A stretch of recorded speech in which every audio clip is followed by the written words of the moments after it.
Hi everyone, this is track 2, and I'm doing this audio in post-production because I feel like how I didn't express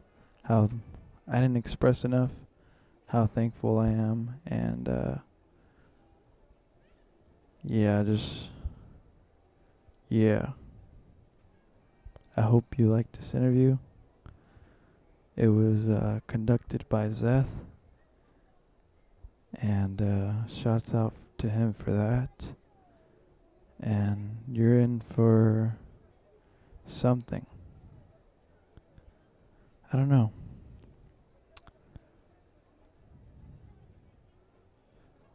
I don't know what I'm gonna do after this. Probably I'll work on a full-length project. Hopefully. I don't know. I don't know what's in store for me. I don't have the answers. Maybe this interview will give you some answers. Maybe not. But seriously, I'm really thankful, and I'm glad you took interest in me enough to come pick up a CD, even though you could have waited like a week or two with everyone else and listen on streaming.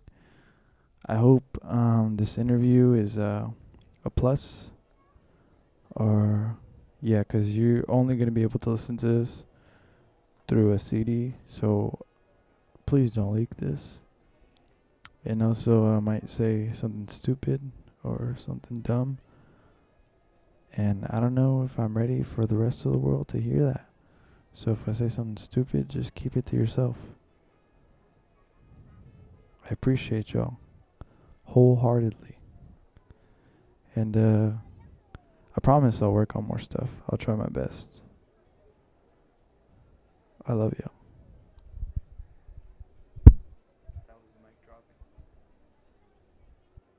Hey, hello. Hello, yellow. We're here chilling.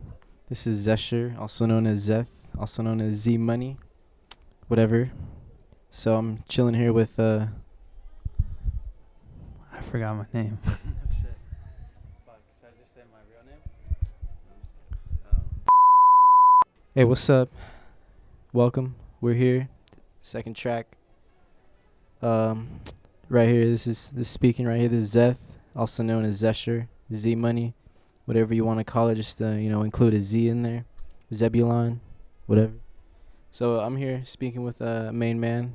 By the way, hey, what's your name? My name is Benito, but I go by as Benny a lot of times. My family's always called me Benny. Benny, huh? You got any nicknames besides your two names that were given to you?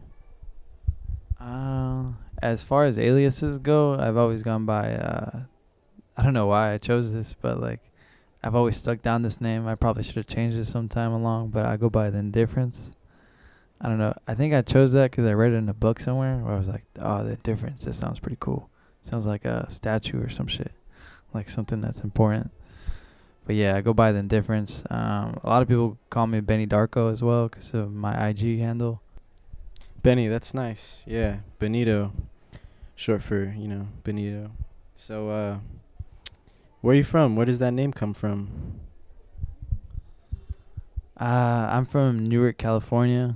I used to live in Oakland for a bit, the first few years of my life, but then I moved out here. And Benny, that actually comes from, the name Benito comes from my dad. I'm a junior. I'm actually the third, but not in order. So my dad's grandpa's name is Benito, and his name is Benito, so like skips. His dad's name was Casildo, and my name's Benito, so I guess I'm the second. It's a really cool story. The way all the numbers are mixed up. That's nice. Keeps a point of conversation. Well, so you said you were born here in Newark? Is that how it goes?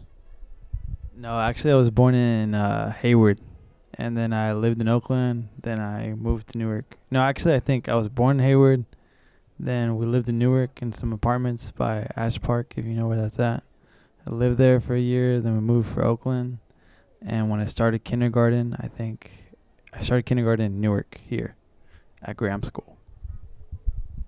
That's nice. Yeah. So basically born in the heart of the Bay Area. That's a really nice place to be. Must feel really nice to be surrounded by, really tight group of people. That's cool. So you were born in Hayward. What year was that? How old are you now? I was born in 1997. I'm currently 23 years old. My birthday is on March 16th. So if any of you guys want to give me something, or you know when. Nice. Giving people a friendly reminder. We all need that sometimes.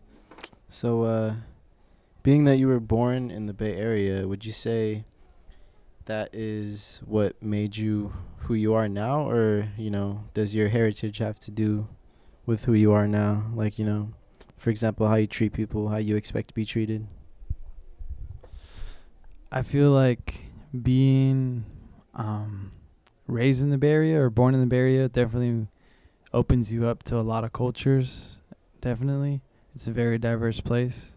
So you have like people from all kinds of places. So I'd say it's more welcoming, like for immigrants over here. Way more welcoming. I'm rambling.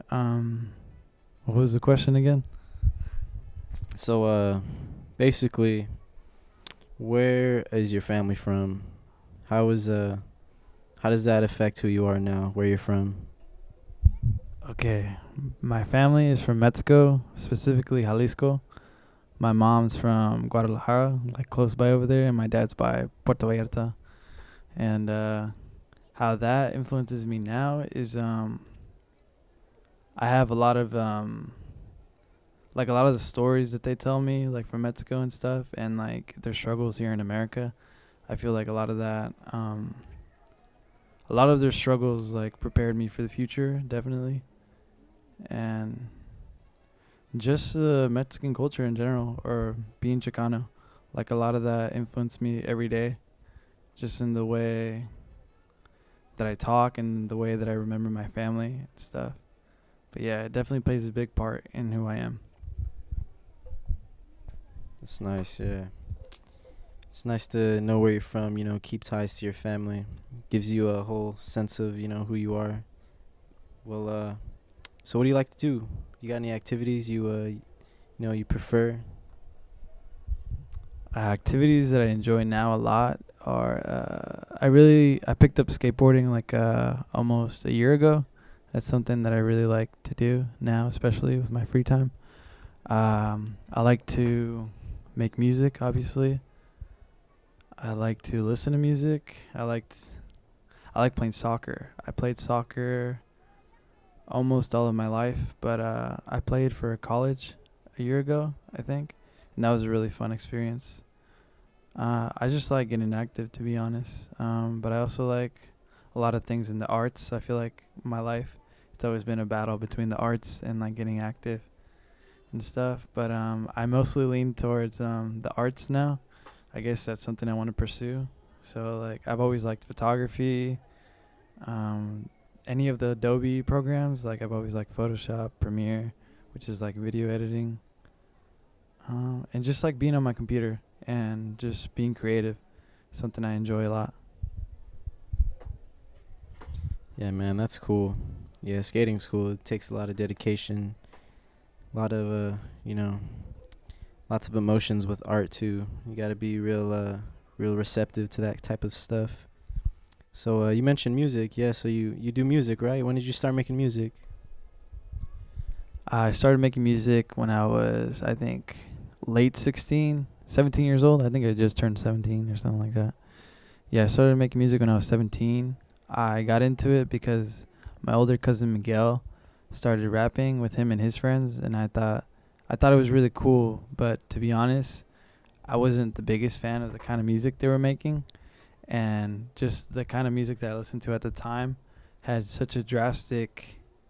It was so different, and I figured like, wow, like I should do this. I don't know why, but for some reason I thought that I should do this, and thankfully my cousin didn't take it the wrong way, and he recorded me like for the longest time, and he helped me get started. I still have I still use his mic stand to this day. So yeah, that's how I started. And yeah, I guess I still do it now. So must mean something. Yeah, man, I love to hear that. That's beautiful. Big ups, big respects to your cousin, bro. You know, for sprouting something big. You know, whether or not you see it big or not. You know, I in my opinion, I think it's big. But so you know, what music inspired you to like rap besides your cousin's music? You know, like what music did you listen to when you were 16, 17? Okay, so where I say drastic because the music they were leaning towards making, him and his friends, it was more of the mainstream, I guess, like Drake, Lil Wayne, and like Chris Brown and stuff like that. I don't know. It was like around 2012, 2013, and the stuff I was into in contrast was like Odd Future. Like I was really into Odd Future. That's like one of my big influences. Obviously Tyler the Creator and Earl. But I liked a bunch of the music that during that time. I like Mac Miller. Let me think. Joey Badass during that time too was one of the big reasons why I started rapping. Let me see. But yeah, I'm honestly really glad that he was open to letting me rap, you know, and like not shutting me down. I'm really thankful for that. So you mentioned you know, mainstream music. Would you kind of say your type of genre, your music scene, you know, wouldn't be traditionally mainstream to some listeners? Yeah, I'd say the type of music I make is definitely not mainstream. Um, it's probably digestible. Like if people listen to my music, they probably have some form of comparison they can make. Like it's not completely obscure, you know. But yeah, it's definitely not mainstream. I remember I would have the toughest time when I first started making music, because initially I got a lot of support, but then as you keep going, you realize like people grow up and like things change and like you might not have the same support that you've always had. And I always like question myself, like, man, why are all these people getting getting all this respect and stuff and love, and like I'm over here like trying to make something, I guess like different. I guess I don't know, but I realized later on that like I should give myself like that I should respect myself more and appreciate that I'm different than these people, you know. But yeah, I learned that later on, and yeah. Have you always made the same type of music that you make, you know, for example, recently? Would you say you've always talked about the, you know, similar topics, or you know, even just like for example the tempo of some tracks, would you say they're similar at all? I'd say I've always had a slower tempo because my focus has always been on the bars, I guess. I would say that a lot. That was like when I first started rapping, I would say like, "Oh, you don't got no bars though." I would focus a lot like on the words and lyrics and like a bunch of stuff. Like I always appreciated like concept albums and double meanings, double entendres, stuff like that, and themes. I've always loved stuff like that, especially in like all kinds of media, like movies, comics, anything like that. I just like lore and stuff, you know, like creations. But yeah, that's something always that I've always leaned towards, and I feel like even though like that's something that I always liked, like when I first started making music, I feel like I just rapped about like rapping, like, you know, versus now I rap more about my life and like things that happen in my life and my experiences. Yeah.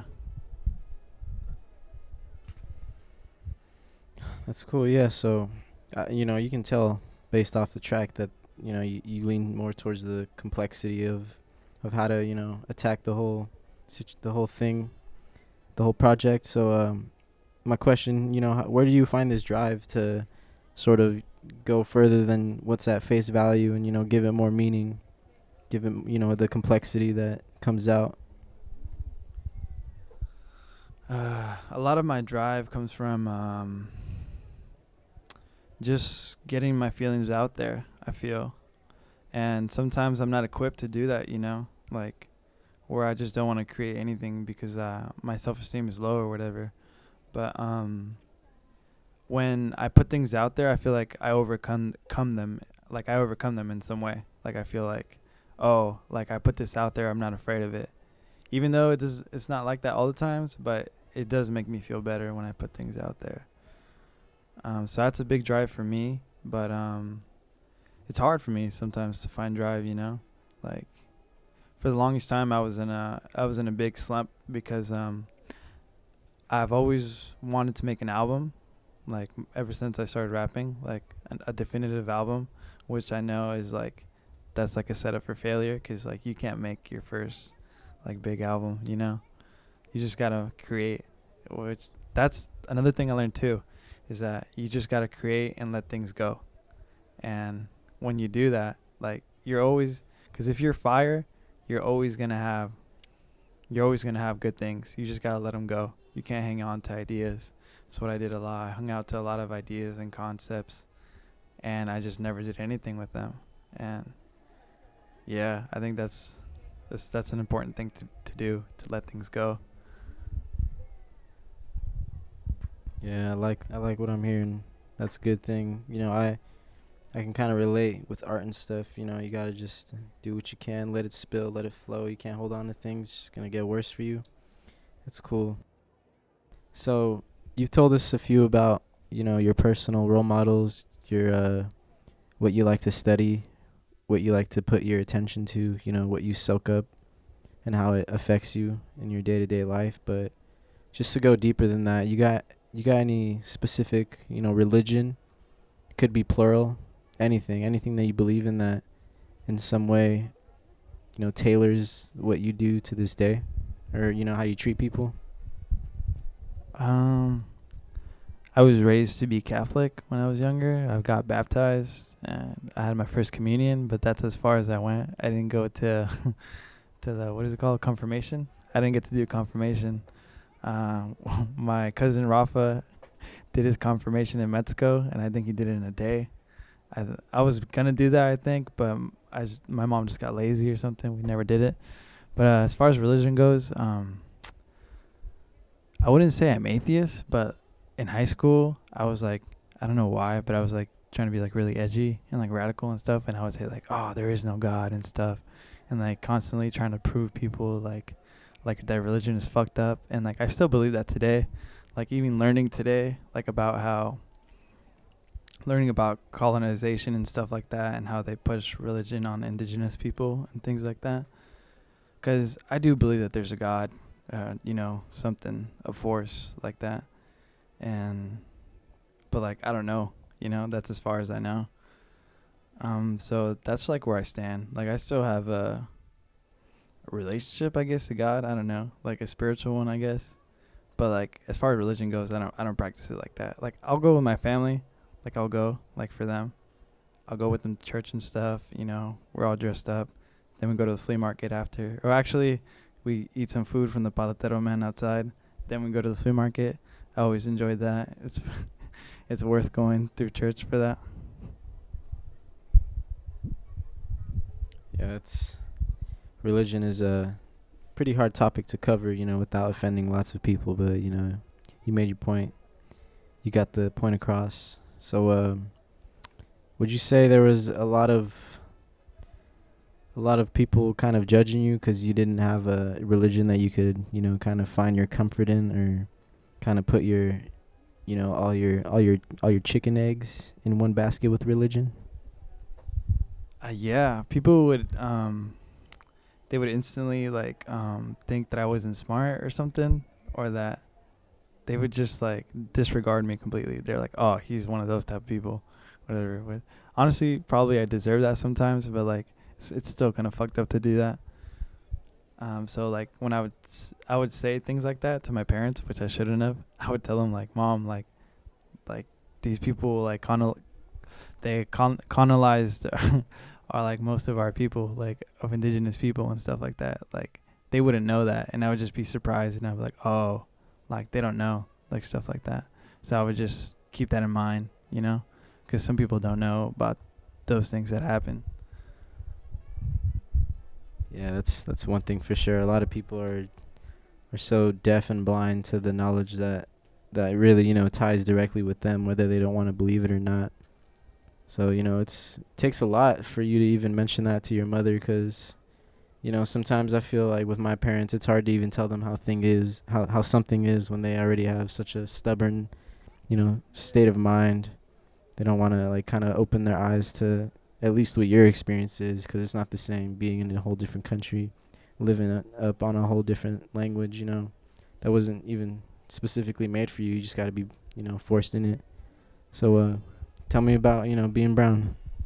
Yeah, but to add to that, before I say that, yeah, that's definitely something that immigrants do hold on to, like coming into this country. Like they pray, like for a lot of things to happen, like because a lot of stuff, like even though it's built on hard work, they do rely on luck. A lot of the times.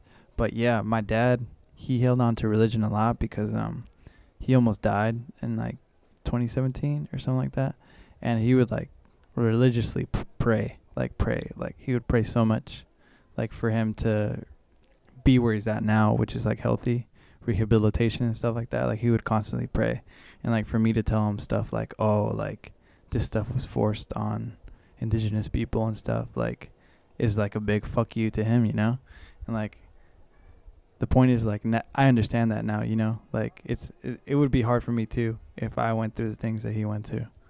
But yeah, on the concept of being brown, let me think.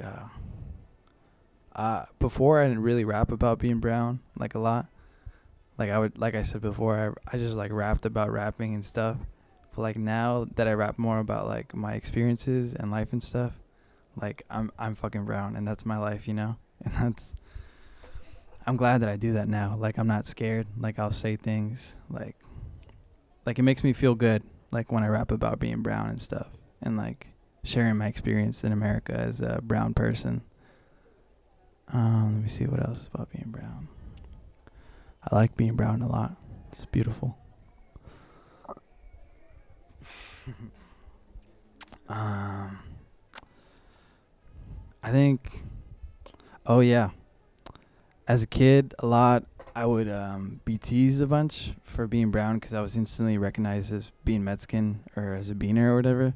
So I would find it really hard to like, I would constantly try to assimilate and be like American and as modern as possible because I knew that kids would make fun of me and stuff when I was younger.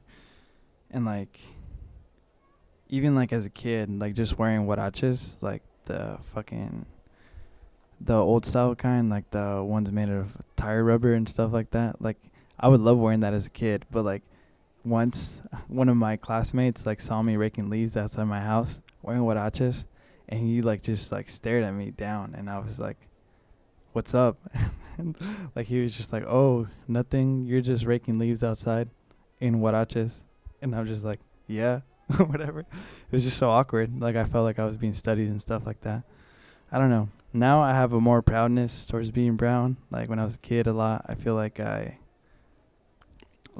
suppress, or is that the word? Like suppress a lot of my culture and stuff like that, which is something I regret a lot now because it's good to be proud of your culture and stuff, and like you shouldn't suppress it just because other people like make fun of you for it, And so like these past few years I spent a lot of time like catching up and like learning a lot about my culture and just like being proud of it,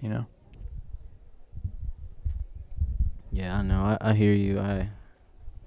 Myself, my personal experience, I felt like I had to cover up my brown arms just 'cause I didn't want them to show or even get darker. I was always afraid of getting darker than I was. It's almost like people would see me and instantly think I'm dirtier. Like I got literal dirt on my skin. People would see me rocking brown pants, brown shirts, and asking me where my clothes are at. Why am I coming to school naked? All types of funny, out of pocket shit. But it's crazy. It's hard to see that as motivation, but that's really all it is. It's more motivation to prove somebody wrong when they got the wrong idea of what they are. We're the same shit. We bleed the same color. We're all the same on the inside. We got the same type of limbs. So it's pretty bizarre to be experiencing that. it's nice, It's nice to see this is where you've taken it to this extent. Rapping about your pride, giving others a sense of pride. Did you always feel like you were gonna be, somewhat of a role model to other people? Because I could say for myself, you've been a role model to me, just expressing my brownness and not being ashamed of it. I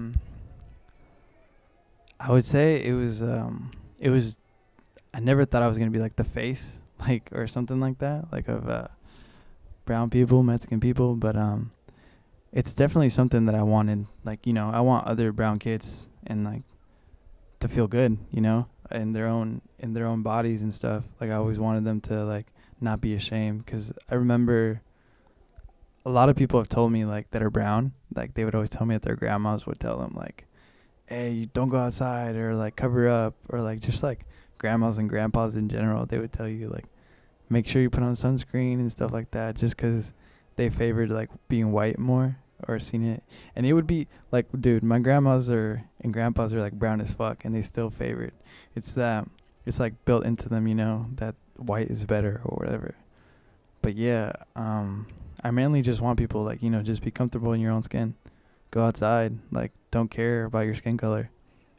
Just be yourself and stuff like that. But yeah, I never, like, in my song I said, like, I never wanted to be the face, because I never felt like I was someone to be looked up to like that. Like, I'm not, like, me myself, I'm not, like, I don't feel like I'm the face, because, like, I'm privileged and I have a lot of resources. Like, there's probably another brown person out there who's, like, more equipped to be the face or whatever. But I think I'm okay with my role now. Like, I like that people look up to me and they or even appreciate what I do, and they're like, wow, like, I can do that too. Or it makes them feel like they can do things too. Yeah, it's pretty sick the way, well, once you realize, once you pay attention who's actually controlling the standards of beauty in the modern world, you really see who they favor and who they want to put down, and who they want to feel like they should change their appearance just so that they could perform better, when that's not the case. You're a whole ass example of it. Your blood, you've already showed some examples of what, just hard work, hard commitment can show, what it can do. So that's really nice, man. The only thing I got to say left is, just do your own research. Keep yourself happy. Don't listen to anybody else, because they don't know shit about you. You're the only person who's experiencing your life, so you just got to learn it and find it out on your own, man. Just keep the peace. Try not to be violent. That's all I got. Yeah, definitely, because even, like, in school, bro, like, I don't know if you had this, but, like, I had a lot of teachers, like, just, like, doubt me, like, just because, I don't know if it's because my skin color or, like, the way I dress or whatever, but they would just, like, doubt me or look at me like I didn't know things. And, like, a lot of my classmates too, and I would constantly find the need to, like, prove them wrong, or, like, just, like, be smarter and stuff like that. And, like, that's a good thing, but it's also a bad thing, I believe, because, like, being, like, constantly worried about pleasing everybody, I don't think that's a good thing. I think you should be comfortable, with yourself, and, like, but yeah, that's definitely something that's, like, heavy, like, on us and stuff. And I don't know. Did you experience something like that? Oh, most definitely, bro. I can for a fact say that I 100% believe that the majority of people out there that are in positions that were definitely granted to them based on their appearance or their background, they just see people of color, and I don't say minority because that's just keeping people under, but people of color that were just some sort of, source of entertainment, or just something that we can, that they can milk something out of us, dude. It's crazy to see. One time I had this white teacher in 6th grade call me Menso, just because she wanted to make a point that, she probably thought that she was getting to me more by speaking my language, but I was young. I didn't understand. I was just like, what the fuck? This bitch just called me stupid, I didn't understand, but the day after she apologized, she probably slept on it and thought I was going to get her fired, but just just people being entitled, man. It's something that, you don't want to believe. You don't want to give it the energy that it takes from you, but it's just the fact. Sometimes you step outside and you just see it. Doesn't even have to be directly to you. It can be anywhere, but it's all good. It's just being brown, man. It always feels like you gotta overperform. It's like you got something more to prove. It's crazy. Yeah, dude. Shout out to my teacher, Miss Jones. She also said same thing you were talking about. Like, we're not minorities. Like, we're not below no one. That's something that she expressed a lot in my class, and she was one of my favorite teachers as well. But yeah, man, fucking, it's a lot. Fuck, this is a cut. So yeah, you mentioned comics before. Would you say that's your main choice of literature? You like what do you like from comics? What I like from comics is well, when people think of comics, they just think of silly like superheroes or like cartoons and stuff like that. But the comics that have impacted me a lot are stories like The Dark Knight Returns, or let me see what else. I recently read Tom King's Mr. Miracle Run, which his character is based, like, his superpower, I guess, or his main ability is to escape. Like, he's an escape artist, and in his run he flipped it where, like, the way I interpreted it is that he was trying to escape life, so he committed suicide in the beginning of the book, and that was something like, whoa, like, what the fuck, like, this is a comic, like heavy concepts like that where you're able to put those on pages, and like it's shown in a way where it's like cartoons and stuff drawn, but it's still serious. That's something that's just always interested me. And yeah, another thing that interests me about comics is always like the lore, like I said before. But or when I was a kid that my dad has told me that changed my way of thinking about comics now is that he mentioned that, like, oh, you look up to all these heroes, but like they're white, and like I know all these heroes like in my family and myself, and that just made me realize, like, whoa, like, as a kid that broke my heart, because I was like, oh, I can't I can't like superheroes or whatever. But like realizing now, like hearing all the stories that he's told me, like in life, I realized, like, wow, like, yeah, like we do have some real life heroes, and we shouldn't always be in the clouds, like, as my dad would say. But yeah. Damn, yeah, that's pretty deep, man. Just especially the fact that it stayed in your head, kind of built up, and then you're still interpreting it to this day as a whole different person, a new brain. But so yeah, that's cool. You mentioned your dad, and he has his stories of his family. Would you say your specific immediate family? How does the culture of the dynamic of the way your specific family goes, as far as that goes? How does that keep you going? How does that fuel you? My family dynamic, how that goes. My dad is really, I wouldn't say, yeah, he's like a typical macho man, Mexican father. He's like really cold and like doesn't talk to you a lot the most times. The way I learned about my dad a lot though is from other people, like my uncles or anybody else. Like, they'll tell me, like, your dad is a good man. Like, they'll all tell me, and then like I'll hear stories, and I'll be like, what? Like, I don't believe that or whatever. But yeah, I heard a lot of stories from other people about my dad, and I would tell him, like, did that happen to you, Dad, or whatever? And he'd be like, yeah, and things. So my childhood was spent a lot on just listening. Like, I would listen to a lot of conversations, since like now, I feel like now a lot of the kids are distracted constantly by iPads, TVs, and stuff, and a bunch of stuff, versus like my childhood, I would just listen a lot or watch the things that my parents would watch, and just like always absorb everything around me. And that's how I learned a lot about my family. Like, And my mom was more open. She was really open, like nice mother, typical. She was very funny. I have 3 siblings. I have 2 sisters and a brother. It's weird watching them grow up because I'm the oldest. And yeah, I skate with them too. Well, my older sister is just getting used to skating, but my other 2 siblings, I skate with them a lot. That's how I spend a lot of my time. But what was I gonna say? I forgot. Oh yeah, yeah. There's a lot of stuff I've learned about my dad where I would just be like, "What the fuck? Like, what are these stories? Like, why hasn't he ever told me himself?" But like, I learned, like, for example, that my dad, when he first came to Mexico, I mean not to Mexico, to the United States, that he lived with some of my family in LA.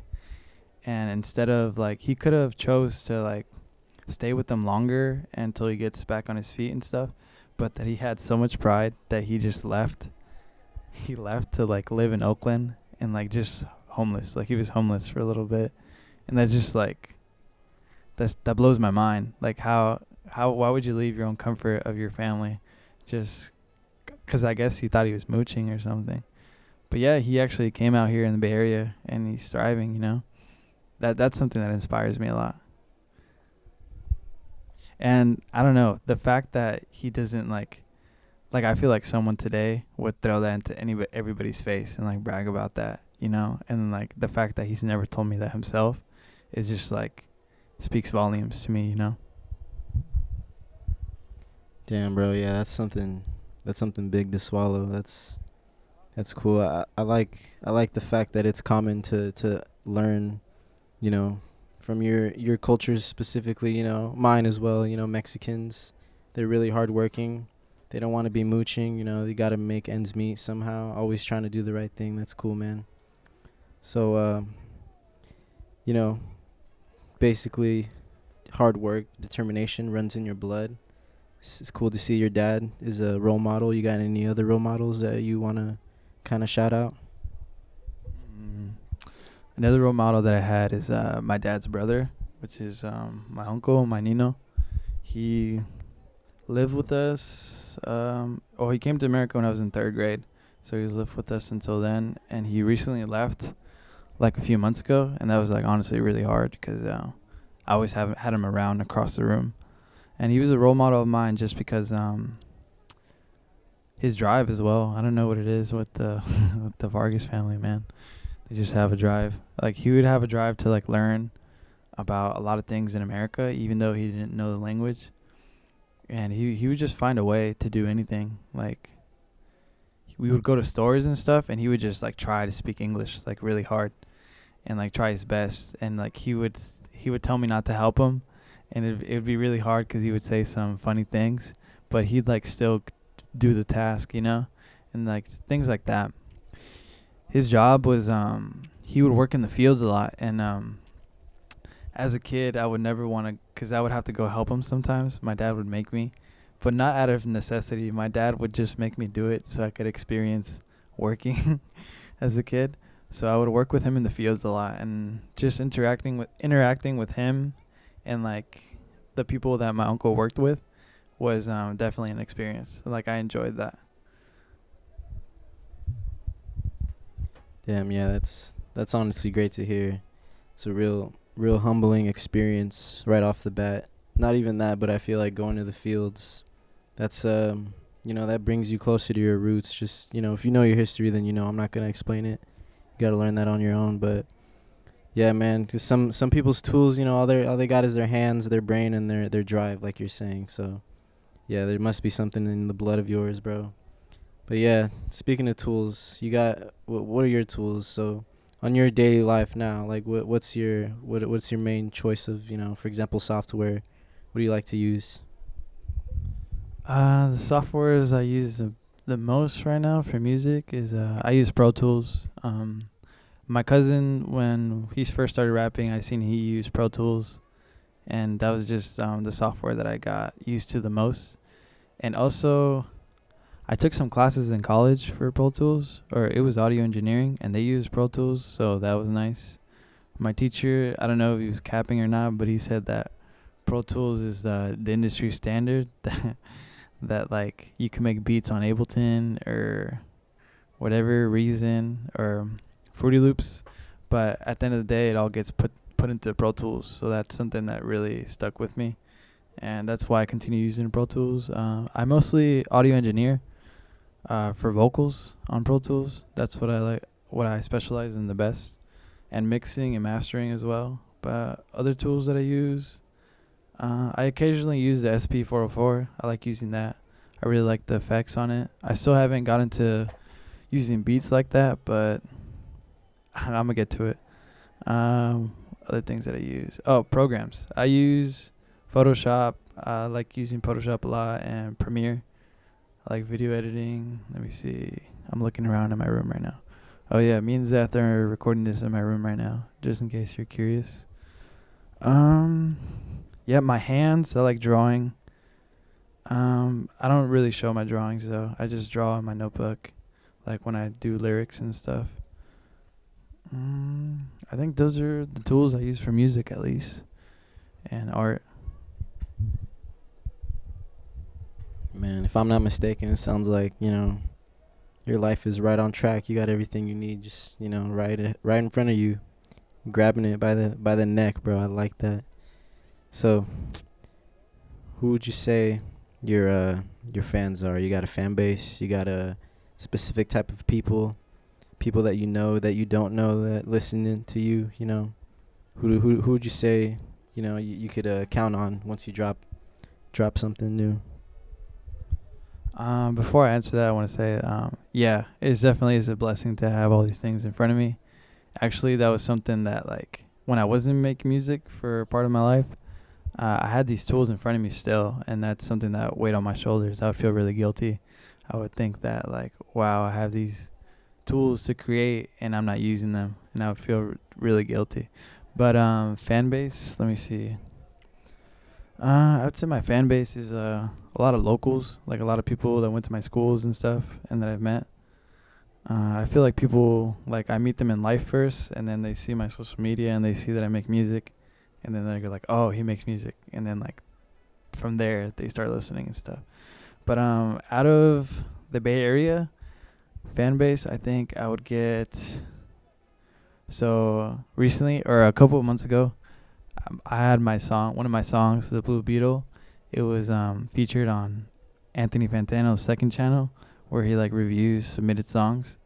And, like, I got a lot of fans from that, like, specifically a lot of, like, MF Doom, Mike, Earl-esque, like that's the type of music they were into.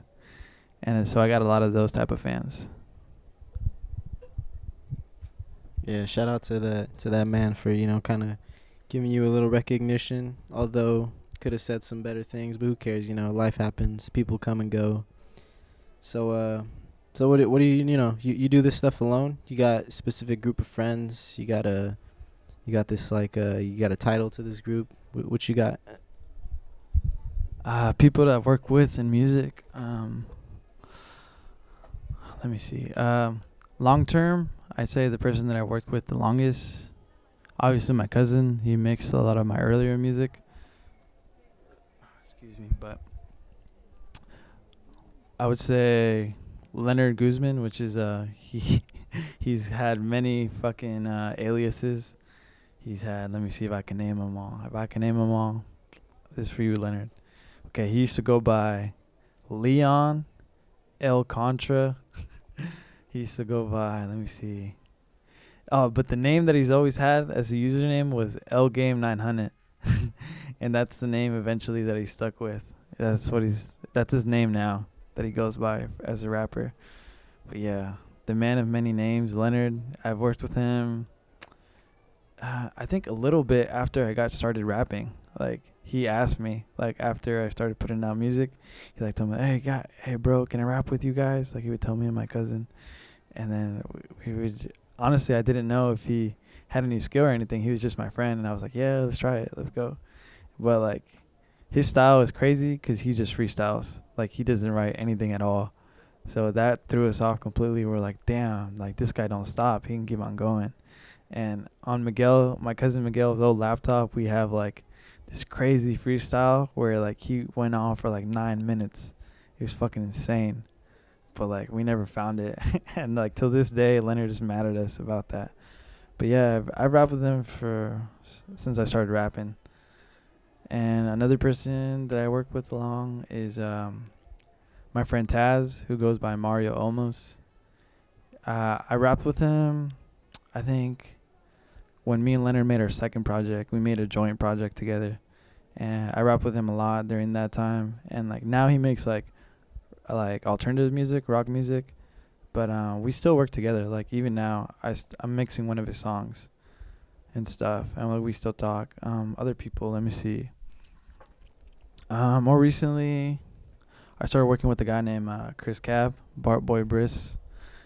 I came across him off a mutual friend who she showed him my music and stuff, and like he was like a fan of what I was doing, and then like I seen that he rapped, or I don't know how he did it. I think he recorded it through his phone, and I just seen that he was trying to rap, and I was like, dude, what the fuck? Like I have a studio at my house, and eventually he like came over and we made music, and I think that was like 3 years ago, 2017 or something. But yeah, I've recorded a lot of his music. Yeah. Let me see. But yeah, everyone that I just mentioned so far is part of the group, and the group is called Los Atlas. Oh yeah, Tommy, freaking Juan. Almost forgot about you, bro. But yeah, I met him recently too, like a year or two ago, and yeah, he's someone I work with too. That I'm a big fan of his music as well. Let me see if I'm missing anybody else. Oh, we got Zeth, of course, right next to me, part of the group. We got Alejandro, bro. We got a lot of affiliates. Oh, and I almost forgot. This is bad, man. There's no easy way to say this, Matt, dude. But I forgot to mention you when I was naming the group in Los Angeles.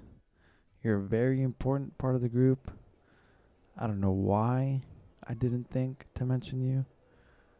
'Cause you are the heart of this group, man. Even though you're out there in Reno, you're still getting involved, still fucking contributing. Man, fucking shouts out to you, bro. But yeah, Matt Kirchin also goes by Ryan Bonds. Me, Leonard, and Matt all went to school together at the same time. We were all in the same grade, so that was really fun. We would see each other at like lunch and stuff like that, and it'd be like 3 different universes. Like people would think it was really weird that we all knew each other and stuff, that we were close. I don't know why they thought it was weird, but hey, we made it work. Shouts out to you, Matt Kirchin. But yeah, recently we had some turmoil in the group, I guess, where we had to like rehash things and like work things out, kick some people out and stuff. We were eventually gonna do like a group project, but that never came to light because we had some problems with some group members and just like deadlines and stuff. So after I realized that wasn't gonna happen, I just started working on my own thing, and this is when I started working on this CD. So where did you who came up with Lost Atlas, and what does it mean? What does it mean to you now? Okay. This is really funny. We came up with the name in a Kick group chat back in like 2015 or 14 when that was still popping. But yeah, I believe it was Taz, Mario. He goes by Mario Delmar now. Forgot to mention that. But yeah, I think he came up with it. And the way he explained it is that like, oh, we're on a map and like we're lost. Like our style was like our style was all over the place. 'Cause at the time, we like most of the group comprised of like band members, and it was like only me, Leonard, and Mario who rapped. Well, mostly me and Leonard are the ones who rapped. So we just figured like, oh, we got a bunch of styles, so like our styles are lost on the map or something like that. Probably butchering it, but yeah, that's how we came up with the name in a Kick group chat. Oh yeah, and I made the logo on my laptop. I was in I was in a program in school called MCA, Media Communications Academy, and that introduced me to like Photoshop and Illustrator and shit like that, and that's how I made the logo. Yeah, I like the name. It's pretty cool. You know, it leaves a question in my head at least. So yeah, you mentioned you guys were working on a project, a little group project before you guys had to, loosen some bolts, retighten them. So, what was the project? Was it like a album type thing?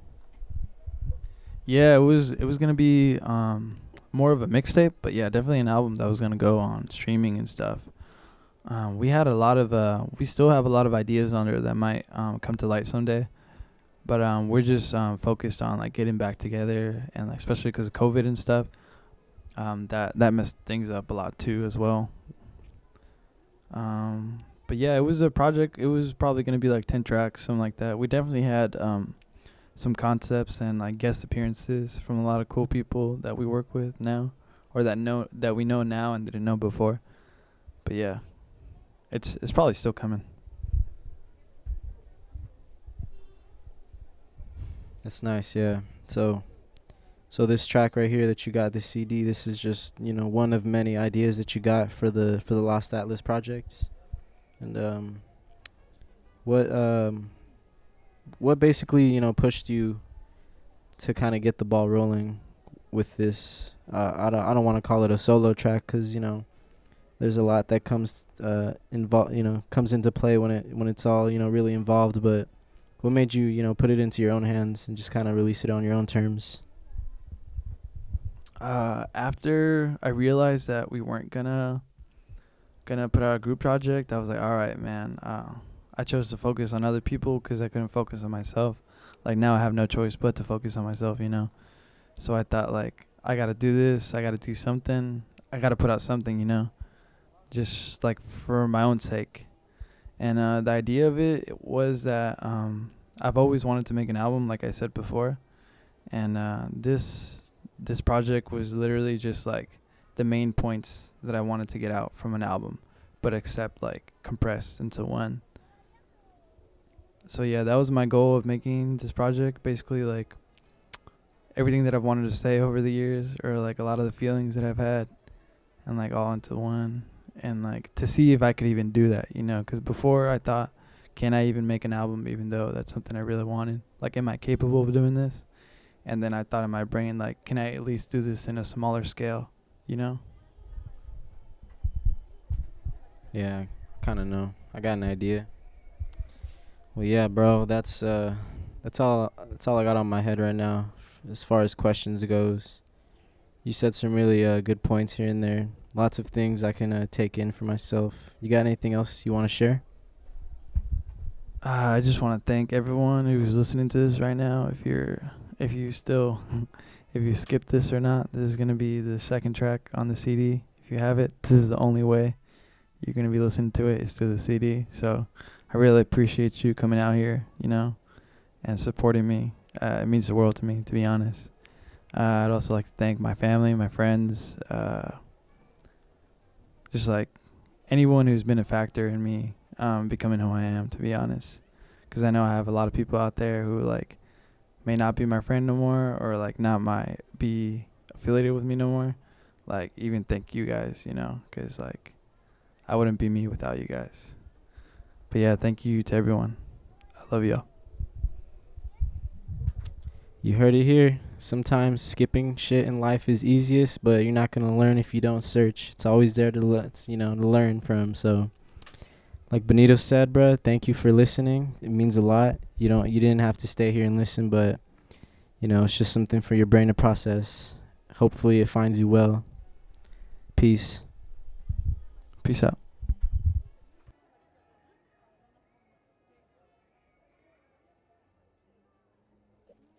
Hola, buenas tardes. Nomás te quería felicitar a tu nueva, how the fuck you say release in Spanish? Anyways, con tu nueva música, con tu nuevo tema, éxito. Nomás estoy aburrido y ya voy a entrar a trabajar y nomás te quería llamar para felicitarte. Alright, fucking, bro. Catch you later.